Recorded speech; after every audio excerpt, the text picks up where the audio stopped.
E exatamente o que nós vamos ver hoje, a criação da mulher, que é parte da criação do homem, é a coroa da criação, é o ponto final. Estava tudo concluído quando Deus fez a mulher. Agora, o ponto principal desse capítulo é que Deus criou homem e mulher para se relacionarem entre si e para se relacionarem com Deus. E para que esse relacionamento desse certo, algum regulamento precisava existir. Um regulamento que demonstrasse que ambas as partes estavam se comprometendo com um pacto que existia entre essas partes, que é estabelecido entre essas partes. E especialmente este pacto, ele se manifesta aí nesses versículos 16 e 17, quando Deus faz uma aliança com o homem. Deus dá tudo do bom e do melhor para o homem, e diz para o homem que ele deveria ser obediente. E a maneira de manifestar obediência era exatamente não comendo em uma árvore que estava lá no centro, junto com uma outra, duas árvores especiais. Nós falamos na semana passada sobre elas, a árvore da vida e a árvore do conhecimento do bem e do mal. Todas as árvores do jardim, absolutamente todas, juntamente com a árvore da vida, poderiam ser usadas pelo homem para se alimentar. Fontes de água jorravam de dentro do Éden, e que fontes essas que formavam rios. Então eles tinham comida em abundância, tinham água em abundância, tinham um lugar aprazível, um lugar de descanso. E neste lugar havia uma árvore que era o lugar do homem fazer escolha, era o lugar do homem tomar decisões. E este lugar era o lugar onde Deus estabeleceu uma lei que o homem não deveria tocar naquela árvore. Alguns conjecturam que aquela árvore talvez fosse venenosa, por isso que Deus diz: no dia que comer, certamente morrerás. Outros dizem que aquela árvore era uma árvore comum, como qualquer outra, apenas uma lei foi colocada ali para que o homem soubesse o seu limite. O ponto não é qual o sabor da árvore, o ponto não é se existia alguma substância da fruta desta árvore que trazia algum tipo de prejuízo ao homem. O ponto é que comer implicava em desobediência. O homem tinha sido criado santo, justo e reto, sem nenhuma falha de caráter, sem nenhum tipo de deformidade no seu ser. Então, optar por desobedecer significava fazer uso de um poder que Deus deu ao homem para diferenciar esse homem de uma máquina pré-programada. Deus fez este homem lá no princípio, até o dia da queda. Deus fez esse homem com uma coisa chamada livre-arbítrio, que não é a mesma coisa que liberdade. Quando alguém disser para você, ou quando alguém tentar dar o significado de livre-arbítrio para você e responder: olha, livre-arbítrio é liberdade, esqueça, não é. De jeito nenhum, nem no Aurélio e nem na Bíblia. Livre-arbítrio não é liberdade. Liberdade, qual a definição de liberdade? Liberdade é poder fazer as coisas que eu quero, que eu gosto, que eu desejo, que eu planejo. E livre-arbítrio, o que é? Livre-arbítrio é você ter neutralidade. Neutralidade para fazer escolhas isentas de gosto, de predileção, de afinidade. Por isso que numa partida de futebol se escolhe um árbitro que não seja torcedor nem do time A nem do time B, porque aí ele tem condição de arbitrar o jogo. Por quê? Porque ele vai poder trabalhar com uma neutralidade. Por que o jogador vai lá e cumprimenta o juiz, dá um tapinha nas costas dele no começo do jogo? Porque está tentando acabar com a neutralidade dele, está tentando tornar simpático para com o jogador. Muito bem, Deus fez o homem com essa neutralidade. Neutralidade essa que vai ser perdida lá no capítulo 3, quando o homem peca. Mas livre-arbítrio é essa neutralidade. Em termos, se você quiser usar a palavra liberdade e a palavra vontade para dar uma explicação do que é livre-arbítrio, você teria que fazer da seguinte maneira: livre-arbítrio é você conseguir ser livre para escolher que vontade você quer ter.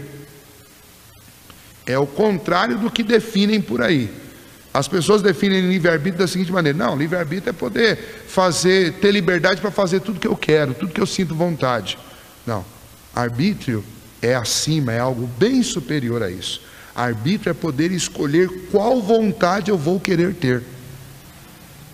Isso é arbítrio. É você ter tamanha neutralidade que você diz: bom, hoje eu vou escolher se eu vou ser alguém obediente ou desobediente. Nós não temos essa capacidade. E essa capacidade foi perdida pelos nossos pais quando eles usaram. Porque, por incrível que pareça, o livre-arbítrio é uma coisa que você só pode usar uma única vez.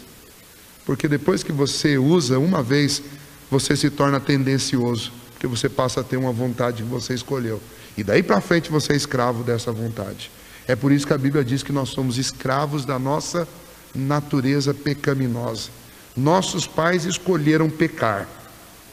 Uma vez que eles fizeram a escolha, nunca mais houve neutralidade. Davi, falando a respeito da nossa concepção, ele diz que nós já somos concebidos em iniquidade e em pecado. Ou seja, nós já nascemos tendenciosos, não há neutralidade. Tá? Diferente disso, Deus fez o homem e a mulher com neutralidade. Lá eles estavam absolutamente neutros.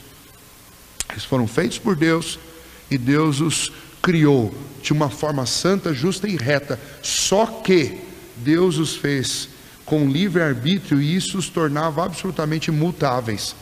Apesar de serem santos e desejarem só o que é bom, Deus lhes deu o poder de desejar alguma coisa diferente da vontade deles, que era uma vontade santa. Depois eu vou falar lá no capítulo 3 bastante sobre isso, mas só para mostrar o que os versículos 16 e 17 são uma prova da neutralidade dos homens, do homem e da mulher, perdão, lá na criação. Por quê? Porque se Deus tivesse feito Adão e Eva santos, justos e retos de uma maneira imutável, ou seja, se Deus os tivesse criado santos, justos e retos, sem dar-lhes o livre-arbítrio, eles jamais iriam desobedecer. Como, por exemplo, os anjos que não caíram. Eles jamais desobedeceram e nunca desobedecerão, porque eles não receberam este poder para tomar uma decisão que fosse contrária à sua própria natureza. E então Deus fez isso com Adão e Eva.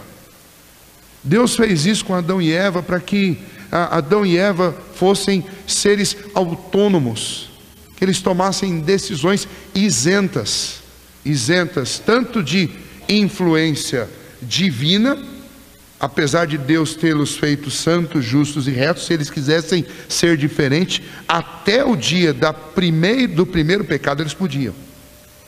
O problema é que Deus deu uma lei, e essa lei não era só uma lei, ela é uma lei junto com uma consequência. E a dificuldade com o livre-arbítrio, o porquê nós perdemos o livre-arbítrio, está exatamente na consequência.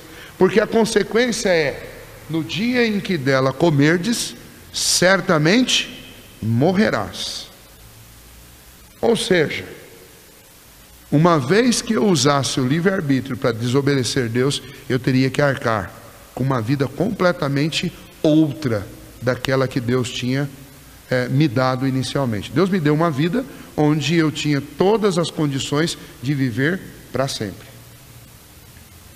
Deus me colocou num lugar onde eu tinha tudo que eu precisava para dessedentar as minhas necessidades. Eu tinha água, eu tinha comida em abundância de todos os tipos, e eu tinha uma árvore da vida, nós falamos sobre ela na semana passada, da qual eu podia me alimentar, e a minha vida seria renovada e preservada pelos séculos e séculos, sem que eu jamais morresse.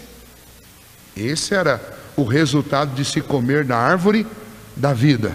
Esta árvore, ela reaparece lá em Apocalipse, no final de Apocalipse, falando que na Nova Jerusalém, na nova terra, as nações vão se alimentar das folhas desta árvore, e isso servirá como remédio, como medicamento, como cura para as nações. Então, Quando o homem peca, por exemplo, a sentença que Deus dá é exatamente proibir o homem de se alimentar da árvore da vida. Por quê? Porque agora ele vai ter que lidar com uma vida completamente diferente daquela que Deus tinha lhe dado. Por quê?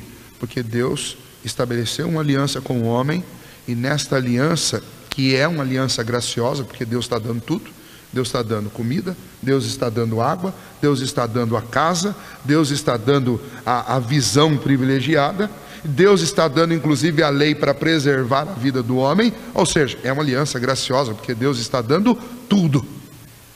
E Deus diz para o homem: não coma, porque se você comer, você morre. E o homem vai lá, e apesar de ser santo, justo e reto, ele vai comer.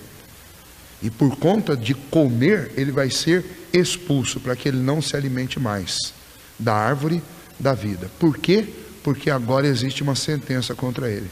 O texto diz: no dia em que comeres, certamente morrerás.